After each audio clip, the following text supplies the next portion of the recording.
why are CEOs and others so concerned about sustainability these days? If you do medium to long range planning, you sort of look and say, 10 billion people, how are we going to feed all those people?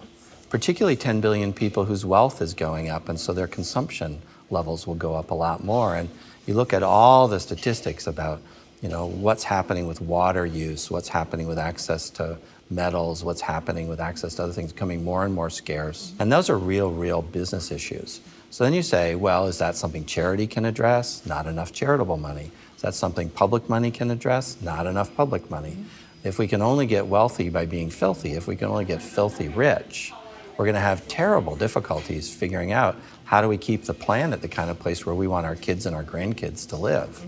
So the big question is, are there opportunities for businesses to use their great strengths, their the need to respond to demands to help address some of these things? We're seeing everything from CEOs of companies coming here and saying, we need to hire people who know about sustainability, but also know about classic business approaches for managing different things. So we had the chairman of Alcoa come in, and we had a nice conversation with him about what kind of skill sets are they looking for in their people? And he said, well, we really like people with sort of a T approach, which is a demonstrated ability to be an expert in an area, but then in a demonstrated ability to be able to connect that area across lots of other domains. And one of the nice things about being at Yale is we teach a number of courses at the School of Forestry and Environmental Studies that are about business and the environment, but go into more depth on the science side.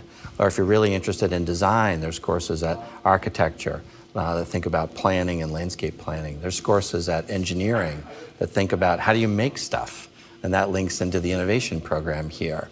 And there's actually a lab where you can go make stuff with 3D printers and whatnot. So we're actually going to have an environmental marketing, sustainability marketing class of its own offered by traditional SOM faculty next year. Okay. Secondly, the Global Network for Advanced Management and all the business schools around the world that are working on this offer opportunities for these small networked online classes. Last semester, we did one involving 40 students from 12 business schools across 15 time zones, looking at what are these resource systems in which companies depend and in which they're embedded, and then what are the business dilemmas in those.